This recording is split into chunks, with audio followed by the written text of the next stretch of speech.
하나님의 말씀은 창세기 15장 1절에서 21절입니다.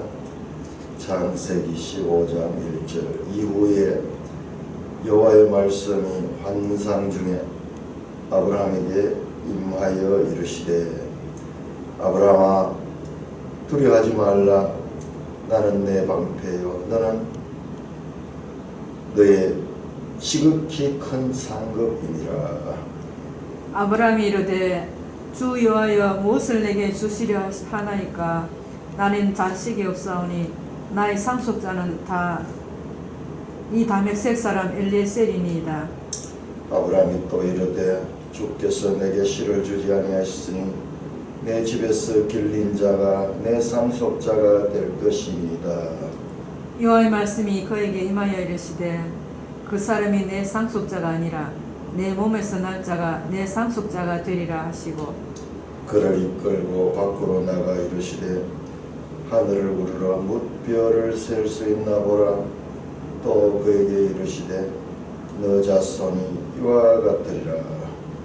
아브라함이 여호와를 믿으니 여호와께서 이를 그의 의로 여기시고 또 그에게 이르시되 나는 이 땅을 너게 주어 소유를 삼게 하려고 너를 갈대아인의 우르에서 이끌어낸 여호와니라.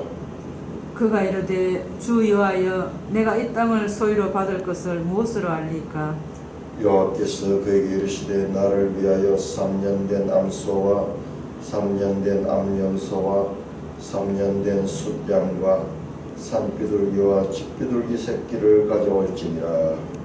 아브라함이 이 모든 것을 가져다가 그 중간을 쪼개고 그 쪼갠 것을 마주 대하여 놓고 그 쇠는 쪼개지 아니하였으며 솔개가 그 사체 위에 내릴 때에는 아브라함이 쫓았더라. 해질 때에 아브라함에게 깊은 잠이 임하고 큰 흑암과 두려움이 그에게 임하였더니 여호와께서 아브라함에게 이르시되 나는 반드시 알라. 내 자손이 이방에서 계기되어 그들을 섬기겠고 그들은 400년 동안 네 자손을 괴롭히리니 그들이 섬기는 나라를 내가 징벌할지며 그 후에 내 자손이 큰 재물을 이끌고 나오리라.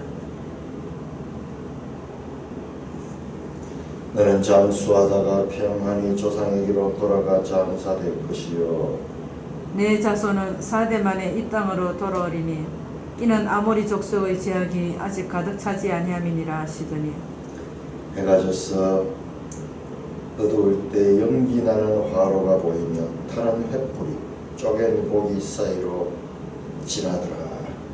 그날에 여호와께서 아브라함과 더불어 언약을 세워 이르시되 내가 이 땅을 애국 강에서부터 그 큰 강 유브라데까지 내 자손에게 주노니 곧 겐 족속과 그리스 족속과 감몬 족속과 헷 족속과 브리스 족속과 르바 족속과 아모리 족속과 가나안 족속과 기르가스 족속과 여부스 족속의 땅이니라 하셨더라. 하나님 아버지 하늘 감사합니다. 오늘도 말씀으로 저희를 가르쳐 주시옵소서. 예수님 이름으로 감사하며 기도드리옵나이다. 아멘. 자, 15장은 18절에 보면은 그날에 여호와께서 아브라함과 더불어 언약을 세웠다. 언약을 세웠다는 그 언약에 관한 말씀과 그 다음에 유명한 6절에 아브라함이 여호와를 믿으니 여호와께서 이를 그의 의로 여기셨다. 믿음에 관한 말씀이 나옵니다. 이 6절 말씀 그의 의로 믿음을 그의 의로 여겼다는 말씀은 사도 바울의 이신칭 유명한 이신칭의 배경이 되는 주제 말씀이기도 합니다. 15장은 아브라함 기사 가운데서도 아주 중요한 그와 같은 내용입니다. 자, 이 아브라함 15장에 나오는 이 아브라함의 언약은 구속 사적으로 조망할 때 저 위에서 하나님께서 전 인류를 구원해 가시는 구원 역사, 즉 구속사적으로 내려다볼 때 아브라함 언약은 타락한 인류에게 베푸시는 구속 언약의 실제적인 시작이 됩니다. 실제적으로 구체적으로 역사 가운데서 시작되는 것은 이 아브라함을 통해서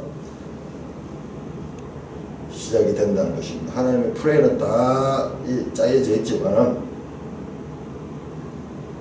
창세기 3장 15절 여자의 후손에서 뱀의 머리를 상하게 하는 원시복음에서 출발한 하나님의 구원 역사는 노아 언약의 준비 기간을 거쳐서 노아 언약은 다시는 물로 심판하지 않겠다는 그 언약입니다. 이제 아브라함과 그의 후손 이스라엘에게 집중적으로 이제 하나님의 구원 언약은 이어지게 됩니다. 뿐만 아니라 이 아브라함 언약은 더 나아가면 족장 언약, 아브라함과 이삭과 야곱, 이 아브라함 언약은 족장 언약이에요. 이삭과 야곱이 같이 언약을 맺은 자들입니다. 그러니까 우리는 이런 관점에서 하나님과 이 언약을 맺는 거기 때문에 하나님의 존재는 우리 인생하고 다릅니다. 우리는 개인 대 개인밖에 언약 맺을 수밖에 없지만 하나님은 미래의 후손들과도 함께 언약을 맺을 수 있는 시간을 초월하신 거예요. 그런 면에서 우리가 하나님을 잘 이해가 안 되는 것, 성경이 어려운 것도 이제 그런 부분에 대한 이해가 없으니까 하나님은 시간 속에서 지속적인 시간을 자신에게는 영원한 현재니까는 후손들과도 조상들과도 동시에 언약을 맺을 수 있는 이 아브라함 언약은 후에 저 시내산 언약 즉 모세 언약과 그리고 다윗 언약을 거쳐 예수 그리스도로 완성되는 새 언약의 정점을 향하여 이어가는 그와 같은 하나의 중요한 이 좌표가 됩니다. 마태는 예수님의 족보를 통하여 구속사의 거대한 흐름을 한 절로 압축합니다. 아브라함과 다윗의 후손 예수 그리스도의 족보.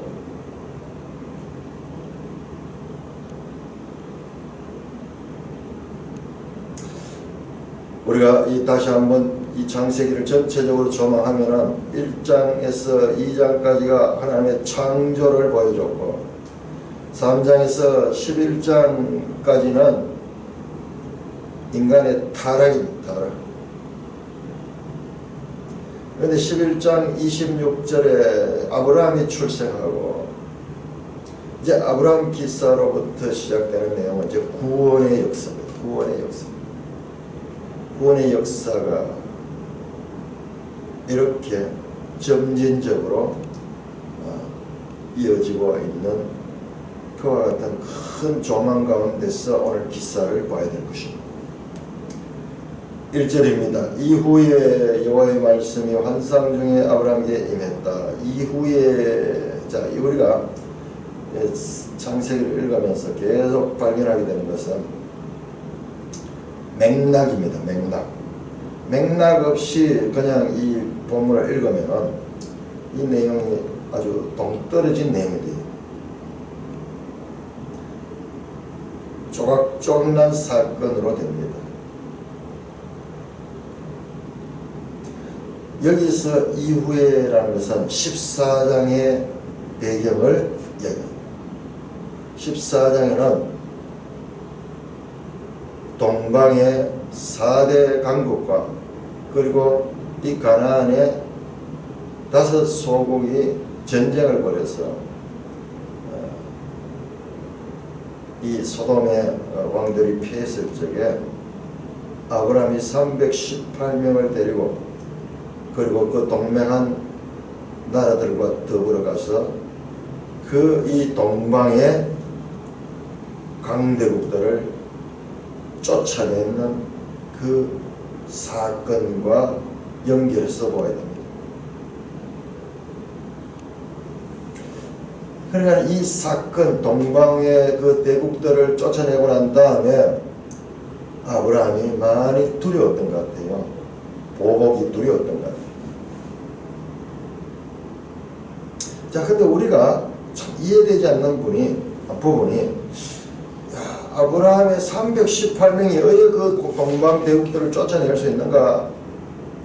물론 그와 동맹한 이 마물의 이 동맹군들, 아넬과 에스골과 마물의 이 세 동맹국이 동맹한 사람들이 있었지만 주도적으로 그 강대국을 물리친 것은 318명의 아브라함이 집에서 길리고 훈련된 자들. 근데 이게 믿어지지 않잖아요. 왜 가지고 이 소수의 군대가 정규 군대도 아니고 아브라함의 가신들이 저 강대한 그돌로멜의 대국을 물리칠 수 있는가? 믿을 수 없어요. 자, 그렇기 때문에 그 전쟁은 우리의 인간적인 그런 전쟁이 아니다라는 것을 우리가 14장에서 말씀하고 있습니다. 20절에 보면은, 14장 20절에 보면은 그 멜기세덱이 와서 아브라함에게 축복하잖아요. 축복할 적에 너희 대적을 내 손에 붙이신 지극히 높으신 하나님을 찬송할지라.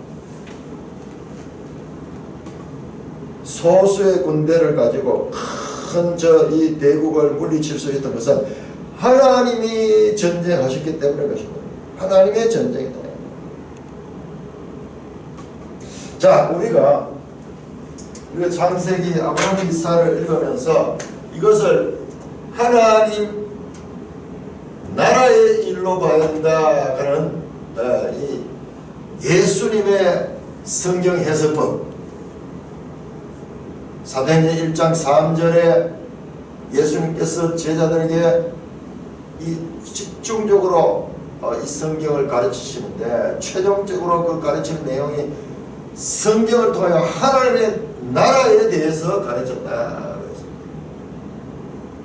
자, 세상 나라도 세 가지 국가의 요소가 있습니다. 토지가 있어야 되고, 영토죠, 영토. 그 다음에 이 국민이 있어야 되죠. 국민이 있어요. 백성. 그 다음에 주권이 있어야 돼요. 주권. 그 나라의 통치권. 이게 왕이죠. 왕. 오늘날은 뭐 대통령 같은 이와 같은 통치권입니다. 통치권. 이 세 가지 요소가 이 국가의 3요소인데 하나님께서 이 땅에 대한 것도 약속을 하셔요. 약속. 국민에 대한 것도 약속을 하셔요. 약속. 그럼 이 주권은 이미 시작됐어요. 이미. 그것도 우리가 구분을 해야 됩니다. 종주권. 너를 축복하는 자에게는 내가 축복하고 너를 저주하는 자에게는 내가 저주하다. 이게 바로 종주권 조약의 관용어다. 자, 그래서 우리가 12장 3절을 바로 주권은 주권자 하나님을 나타내는 거다. 국가의 가운데서. 그래서 그 나라가 주권자로부터 이미 시작했다. 땅과 그리고 그 후손들은 아직 마련되어 있지 않지만, 자, 우리가 그런 관점을 가지고 이 아브라함 기사를 읽게 되면 우리가 이 아브라함 기사에 대해서 엄청난 이해를 가질 수 있습니다. 자, 그 이야기가 14장에 멜기세덱에 있어가지고 그렇게 말씀하십니다. 멜기세덱이 아브라함을 축복하잖아요. 멜기세덱이 아브라함을 축복합니다. 그가 아브라함에게 14장 19절에 그가 아브라함에게 축복하여 이르되 천지의 주제시여 지극히 높은 하나님이여 아브라함에게 복을 주옵소서. 너를 복주는 자에는 내가 복을 주고 너를 저주하는 자는 내가 저주할 것이다. 바로 복주는 자로 멜기세덱을 통하여 지금 계시되고 있고 20절에 네 대적을 네 손에 붙였다. 너를 대적하는 자를 저주한다. 저주가 바로 그들을 쫓아내는 거고 그들을 망하게 하는 거죠. 종주로서의 하나님, 왕으로서의 하나님의 역사는 이미 시작이 되고 있는 것입니다. 자, 그래서 그와 같은 하나님의 전쟁을 통하여 큰 승리를 경험한 아브라함이지만 인간적으로 두려움이 찾아왔습니다. 적들이 군사적인 반격을 하지 않을까 하는 두려움이 있었던 것 같아요. 그래서 하나님께서 나타나서 아브라함아 두려워하지 말라.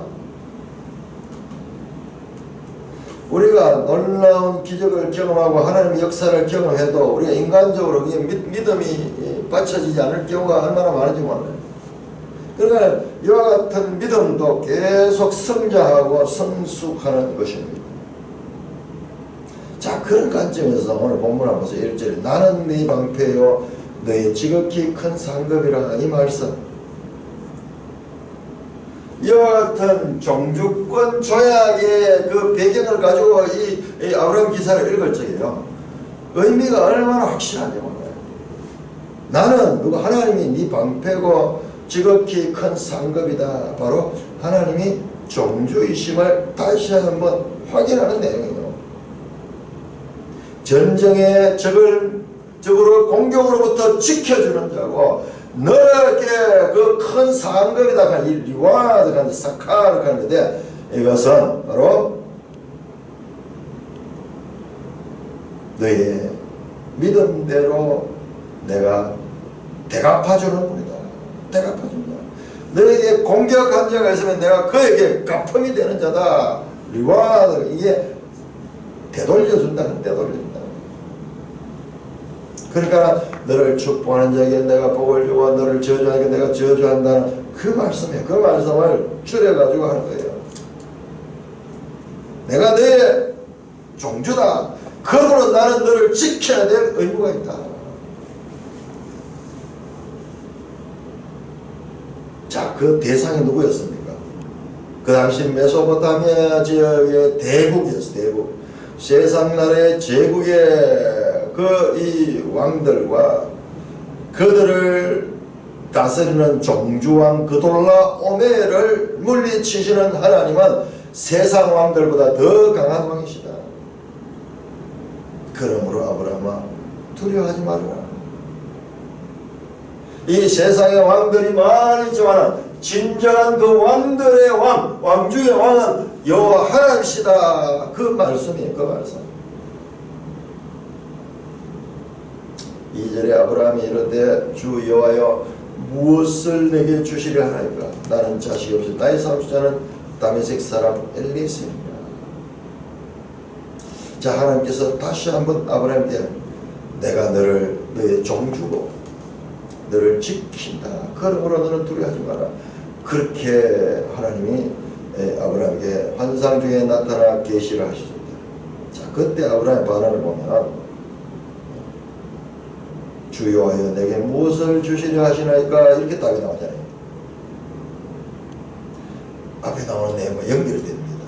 지극히 큰 상급이 나는 너에게 대갚아주는 자다 그랬는데 그러니까 이런 반응이 나오죠. 무엇을 내게 주시려고? 불만이에요. 나는 자식이 없사니 나의 상속자는 다메섹 사람 엘리에셀이라.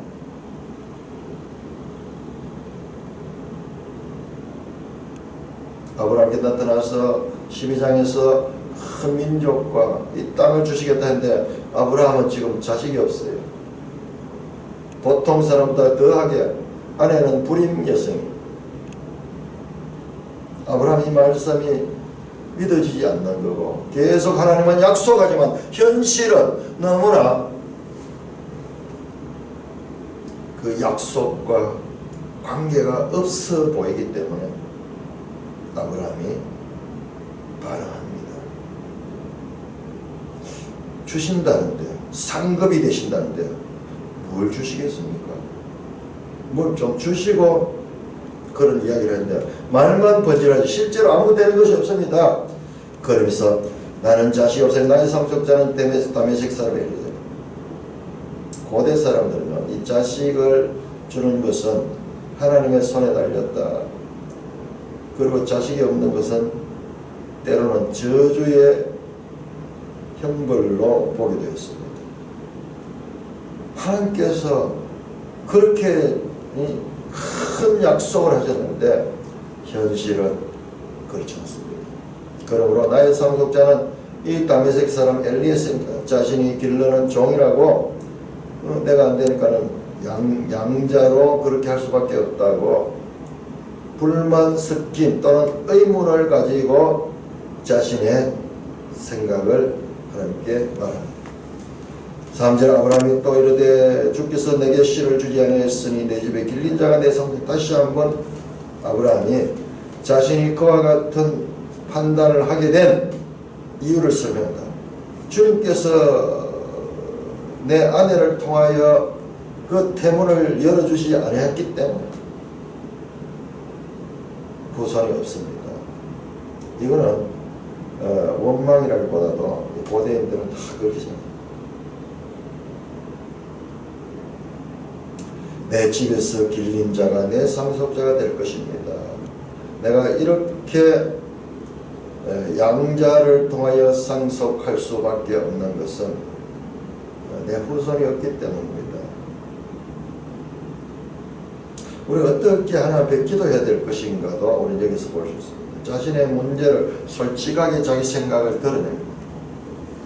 4절 여호와의 말씀이 그에게 임하여 이르시되 그 사람은 내 상속자가 아니라 네 몸에서 날짜가 내 상속자가 되리라 하시고 단호하게 하나님은 그 아브라함의 말을 대응하면서 네가 생각하는 그것은 네 상속자가 아니라 네 몸에서 날짜가 네 상속자가 된다. 그리고는 아브라함을 이끌고 밖으로 나가 하늘을 보며 이스라엘 이 산악지대에서 보는 밤하늘의 별이 얼마나 총총하겠습니까?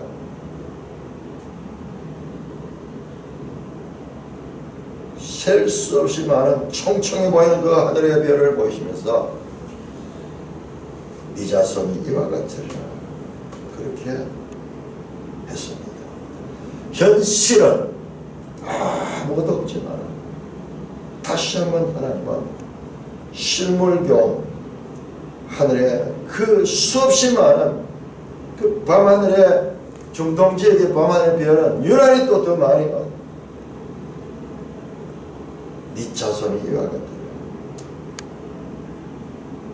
다시 한번 하나님은 별들을 보여주면서 하나님이 주권자이신 하나님이 그 약속을 지켜줄 것이라는 그와 같은 말씀과 이 표징을 다시 한번 보여줍니다. 자, 그러니까 하나님 우리의 주권자가 되셨더라도 우리에게 그 약속은 그냥 뚝딱 이루어지는 것은 아니라 하는 것을 다시 한번 우리가 알 수 있습니다.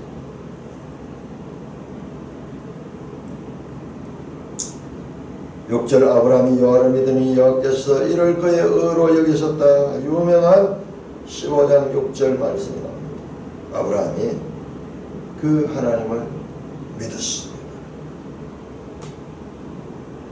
그 믿음을 여호와께서 이를 그의 의로 여기셨다. 의, 죄의 없음, 죄 없음이 의고 의로운 자는 구원받는 자입니다. 구원의 보증이 됩니다. 믿음을 가지고 그가 가진 믿음을 가지고 의로 여기셨다. 이것은 법정적인 것과 같은 표현입니다.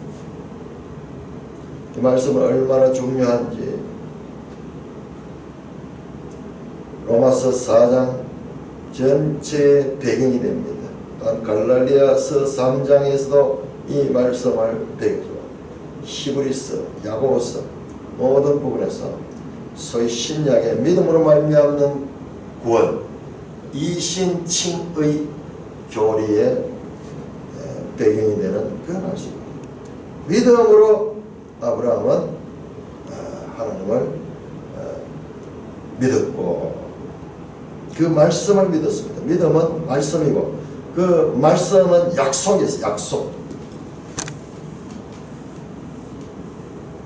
7절입니다. 자, 이렇게 후손에 대한 약속을 다시 한 번 더 합니다. 자, 그러니까 하나님이 일하시는 법은 도깨비 방망이 두드리면 나오듯이 금 나오라 뚝딱 은 나오라 뚝딱 하면 나오는 것이 아니라 시간 속에서 점진적으로 이루어진다는 것을 다시 한번 확인합니다. 자, 7절 또 그에게 이르시되 다시 말합니다. 나는 이 땅을 네게 주어 소유를 삼게 하려고 너를 갈대아인 울에서 이끌어낸 여호와다. 이 땅에 대한 약속도 다시 한번 줍니다. 자, 그러니까는 이 땅과 국민에 대한 약속은 시간 속에서 장차 이루어질 것이에요. 그러나 이 주권자로서의 하나님은 이미 시작이 됐습니다. 이미 시작입니다. 그러니까 이 구약에도 시작된 종말. 성경 모든 게 시작된 종말. 하나님이 이미 그 나라의 통치자로서 역사하신다. 자, 그것을 더 확인시켜 주는 것이 이거예요. 7절입니다. 7절 나는 이 땅을 내게 주어 소유를 삼게 하려고 너를 갈대아인의 울에서 이끌어낸 여호와니라. 출애굽 말씀이야. 나는 너를 애굽 땅 종되었던 것을 이끌어낸 여호와니라. 이게 뭐예요? 종주 선언이잖아요. 종주는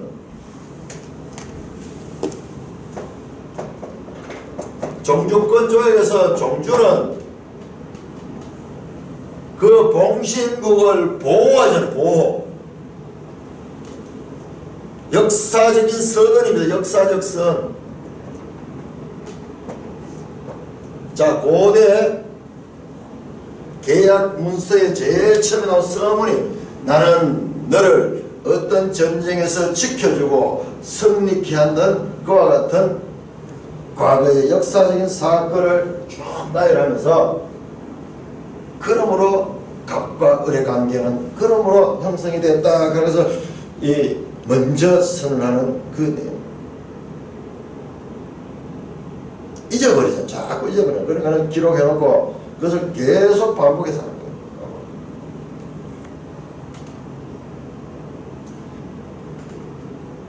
이 아브라함의 하나님 나라 기사 가운데서도 이 주권에 대한 것은 제일 먼저 시작이 됐다. 주권은 이미 아브라함과 더불어 시작이 됐고 이제 영토와 국민 얻는 것은 이제 시간을 통해서 얻게 될 것입니다. 아브라함이 말합니다. 8절입니다. 주여 내가 이 땅을 소유로 받은 것을 무엇으로 알릴까? 표징을 요구합니다. 여호와께서 그에게 이르시되 나를 위하여 3년 된 암소와 3년 된 순양과 산비둘기와 쥐비둘기 새끼를 가져라. 그러면서 그것을 쪼개 이 제물로 바칠 것을 요구합니다. 아브라함이 요구하는 그 약속에 대한 표징, 그 표징을 하나님은 계약을 통해서 이 계약 맹세입니다. 맹세. 이 하나의 제사보다는 이것이 제사보다는 맹세하는 것과 같은 의식이에요.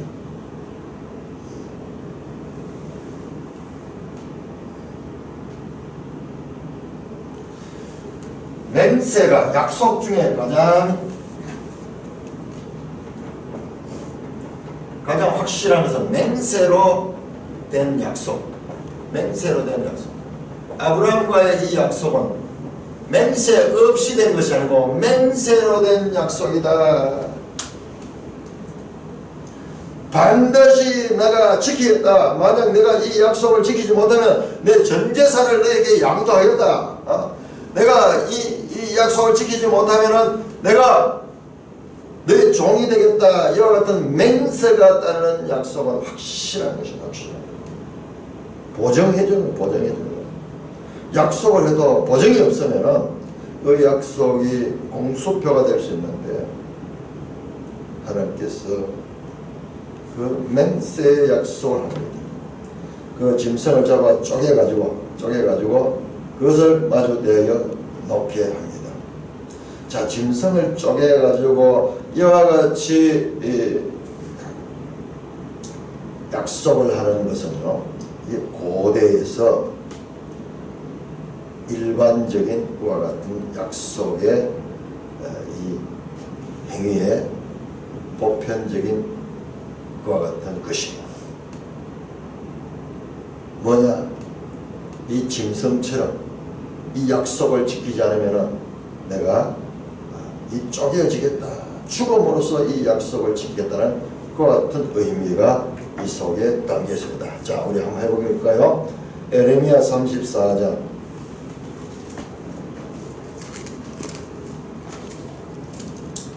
에레미야 34장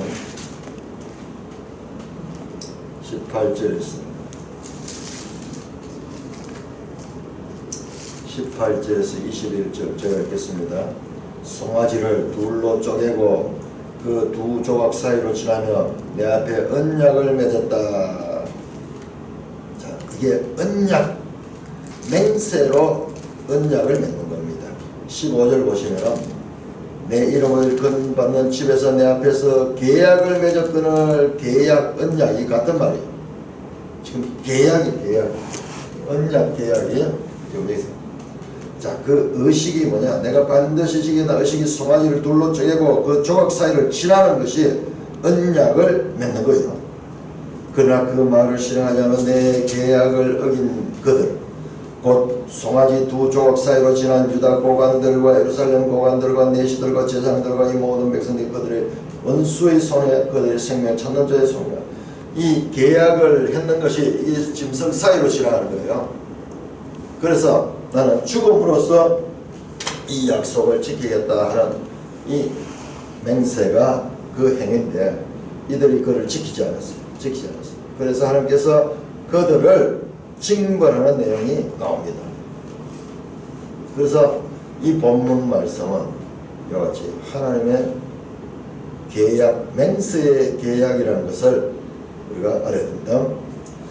12절입니다. 해질 때 아브라함께 깊은 잠이 나고 큰 흑암과 두려움이 그에게 임하였다. 해질 때 아브라함께 깊은 잠이 임하고 큰 흑암과 두려움이 그에게. 아브라함이 마치 죽은 듯이 그와 같은 일들이 있었습니다. 그때 13절에 여호와께서 아브라함에게 말씀합니다. 너는 반드시 알라. 네 자손이 이방에 객이되어 그들을 섬기었고. 자, 이 땅과 약속이 얻어지는데 이 땅과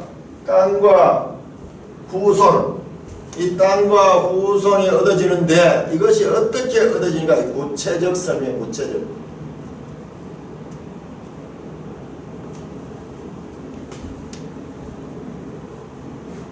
이것은 아브라함 생전에 이루어질 것이 아니라 400년이 지난 후에 네 자손이 이방에서 객이되어 그들을 섬겼고 그 이방을 섬기고 그들은 400년 동안 네 자손들입니다. 이방의 강대국은 그 자손을 400년 동안 이 종살이하는 그것으로 우리가 나타나죠. 그 이스라엘의 앞날의 역사에 대해서 이야기하면서 후손을 주되 그 후손이 어떻게 얻어지는가. 14절 그들이 섬기는 나를 내가 징벌할지며 그 후에 네 자손이 큰 재물을 끌고 나오리라. 이거 한번 보세요. 14절에 그들이 섬기는 나를 내가 징벌하겠다. 이 징벌하자 누구예요? 너를 복주는 자에게 내가 축복하고 너에게 저주한 자를 내가 저주하겠다. 이게 징벌이에요. 징벌의 저주입니다. 이게 하나님의 종주잖아요. 계속 우리는 지금 이 아브라함 기사를 종주 하나님, 이미 시작된 하나님의 나라, 아직 완성은 되지 않지만은 저 가나안 땅에 들어가면서 완전하게 완성이 되겠지만은 그러나 이미 그 나라는 시작이 됐다라는 것을 여기서 확인할 수가 있습니다. 내가 증거한다. 종주로서의 역할을 하나님이 미리 하시면 큰 재물을 이끌고 나올 것이다. 우리가 이 기사는 앞에서 바로에 갔다가 나올 때도 많은 재산을 끌고 나오는데 이제는 이 자손들이 아브라함처럼 아브라함 그 개인과 그 가족이 내려갔지만 이번에는 그 네 많은 자손들이 거기서 나올 적에 큰 재물을 끌게 나올 것이다. 이것이 바로 출애굽기에서 나오는 거죠. 그래서 그 애굽에서 나올 적에 많은 재물을 가지고 나왔습니다. 15절 너는 장수하다가 평안히 조상이로 돌아가 장사될 것이요 네 자손은 4대 만에 이 땅에 돌아오니 너는 평안히 조상이로 돌아가 장수. 아브라함은 평안히 조상에게로 돌아간다. 장수하다가 그 아브라함의 앞날에 대한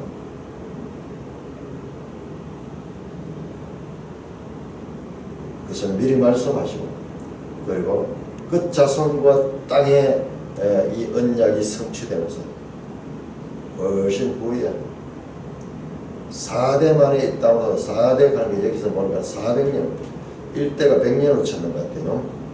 앞에 그 400년이 나왔죠.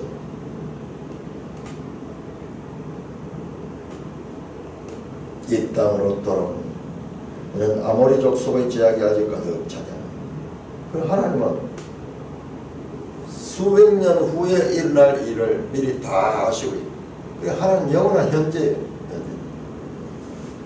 아브라함의 종주이시기도 하고 앞으로 400년 후에 그 이스라엘 백성의 종주이기도 하고 자 그렇게 보니까 아브라함이 318명을 데리고 가서 저 메소포타미아 강대국의 왕들을 물리쳤던 그 하나님의 전쟁은 여호수아가 그 가나안 땅을 정복할 적에 그 정복케 하시는 그 하나님 같은 하나님.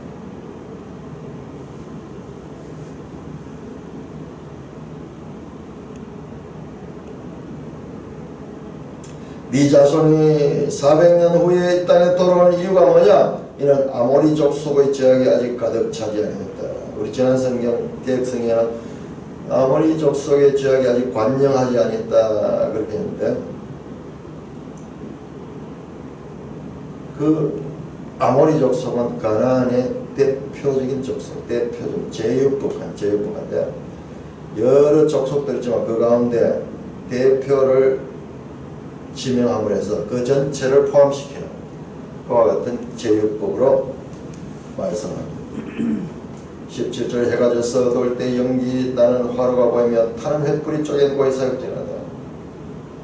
자, 이게 뭐냐면 타는 횃불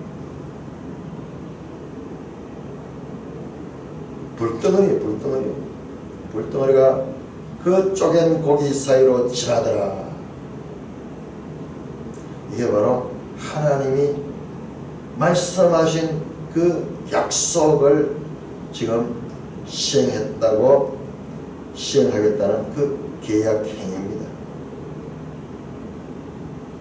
그 고기 사이로 여호와가 불덩어리로 지나갑니다. 이 약속을 반드시 지키겠다는 그와 같은 행위를 통해서 보여주는 그림 언어입니다. 행동으로 보여주는 메시지입니다.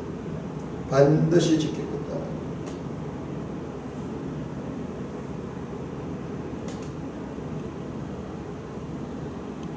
하나님의 계약, 그것도 아브라함이 동참하는 계약이 아니라 아브라함도 지나가는 것이 아니라 하나님 일방적으로 이게 은혜 계약이에요. 상방 계약이 아니라 일방 계약으로 일방 계약은 은혜입니다. 은혜. 네 행위가 어떠하든지 나는 네 언약을 반드시 지키겠다는 그와 같은 일반 계약을 하십니다. 18절 그날에 여호와께서 아브라함과 더불어 언약을 세워 이르시되 내가 아브라함을 애굽 땅에서부터 큰 강 유브라 가진 네 자손에게 주니. 자, 땅과 자손에 대한 약속이 구체적으로 어떻게 주어질 것인가를 말씀합니다. 그러니까 자, 이 아브라함 기사에서 하나님의 계시가 아주 모호한 데서 점점점 구체화되는 그와 같은 것들을 보게 됩니다. 아브라함의 믿음에 따라서 그리고 그 계시가 더 구체화되며 이 계시가 분명해지는 그와 같은 점진적인 계시의 발전 과정도 우리가 읽을 수 있습니다. 내가 아브라함과 더불어 언약을 세웠다. 이 땅과 이 모든 땅을 네 후손에게, 앞으로 올 그 후손에게 이 땅을 줄 것다. 그렇게 약속을 합니다. 자, 그 땅은 누구에게 주냐? 곧 겐 족속과 그니스 족속과 감몬 족속과 가나안 열족속. 가나안의 10개의 족속. 이 땅이다. 이 땅. 지금 이 가나안 이 땅을 너에게 줄 것이다. 이렇게 함으로 말미암아 이미 하나님 나라는 지금 약속으로 땅과 국민에 대한 것은 주어졌고 주권자는 실제적으로 지금 역사하시고 있습니다. 13절에서 21절은 땅을 상속하기까지 아브라함의 후손들이 겪어야 될 과정과 이유에 대한 상세한 설명을 하고 있습니다. 궁극적으로 땅을 주지만은 과정상의 난관들이 있을 것을 말씀하고 있습니다. 믿음의 길에는 이게 기본 원리입니다. 하나님의 역사하심은 과정을 통해서 사람을 참여하게 하십니다. 특별히 가나안 땅에 대한 구체적인 설명은 지금 현재 이 모세 시대의 1차 독자들, 지금 가나안 땅을 눈앞에 두고 있는 그 1차 독자들은 이 당면한 그 문제입니다. 그들이 왜 이 땅을 정복해야 되는가? 그러니까 여호수아 사건도 이 창세기를 가지고 봐야 돼요. 지금 그들이 나아가서 그 가나안 땅을 정복할 수 있는 그와 같은 이 행동을 하는 데 있어서 이와 같은 배경들, 그들의 조상 아브라함 때부터 주신 하나님의 약속이 성취되는 것이다. 이게 지금 그들에 관한 기사가 다 나오고 있잖아요. 그 1차 독자들 자신이 지금 여기 하나님 약속 속에 등장하잖아요. 그러니까 그들은 이 하나님의 말씀을 가지고 전국 전쟁을 할 적에 실감나는 그와 같은 기분. 아브라함이 한 그 약속이 자신들에게 성취되지 않을 이런 믿음을 가지고 그 일을 행했을 것을 우리가 알 수가 있습니다. 찬송가 402장